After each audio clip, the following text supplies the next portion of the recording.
Mbappé, double buteur face à la Russie Lloris, 6. Ces deux arrêts de grande classe, 15e et 57e, ont longtemps maintenu les Russes à distance. Et comme il cède sur une action sur laquelle sa défense l'a complètement abandonné, on peut dire qu'il a fait son match malgré un jeu au pied parfois défaillant. Pavard, 4, beaucoup moins serein que lors de ses deux premières sélections, il a multiplié les passes mal assurées. Son retour sur le but russe est également trop timide, 78e. Conclusion, la doublure de Sidibé n'est pas encore assurée. Allo Mathieu D. Koscielny, 5, ces quelques interventions rugueuses et bien senties viennent compenser des erreurs de placement sur les contres russes. Propre dans la relance et rassurant dans l'ensemble. Umtiti, 4, dans la lignée de son match face aux Colombiens, il a parfois eu des difficultés à contenir la vitesse des attaquants russes. Heureusement, il a parfois compensé par des tacles judicieux. Remplacé par Kimpembe, 80e, qui a donc connu sa première cape après 7 matchs passés sur le banc. À lire, le compte-rendu du match.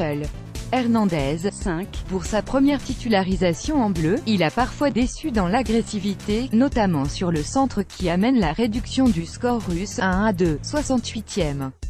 Intéressant par d'autres aspects, il n'a pas pour autant gagné sa place dans les 23, si Mendy revient à son niveau, la bataille sera rude avec Lucas Digne. Pogba, 7, une passe décisive, Mbappé, 40e, et pas grand-chose d'autre en première période avant une montée en puissance après le repos, symbolisé par son but qu'il se crée tout seul, faute sur lui puis coup franc direct, 0-2, 49e.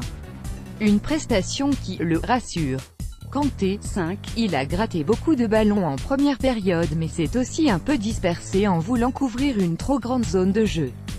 Reste que sans lui, le bleu aurait sans doute beaucoup souffert dans l'entrejeu. Pour son retour, Tolisso, 66e, a lui prouvé qu'il constituait toujours une alternative très intéressante au milieu de Chelsea. Rabiot, 4, avec les 15 degrés du stade chauffé de Saint-Pétersbourg, ce n'est pas le froid qui expliquera cette fois-ci ses difficultés à rentrer dans le match. Trop discret dans l'animation du jeu des Bleus, il est remplacé par Matuidi, 81e, passeur décisif pour Mbappé, juste après son entrée en jeu. Dembélé, 5, quelques déboulés intéressants mais pas toujours conclus, une seule combinaison avec Mbappé en plus d'une heure de jeu, ça fait léger pour l'un des joueurs les plus chers du monde. L'entrée de Giroud, 70e, a également été très discrète. Mbappé, 7, titularisé en pointe, il n'a pas toujours joué comme un neuf mais en a eu le rendement. Son doublé récompense son audace et son efficacité retrouvée dans les dribbles. Seul bémol à sa prestation, sa tendance à dézonner et à ainsi revenir vers ses zones habituelles de jeu en club.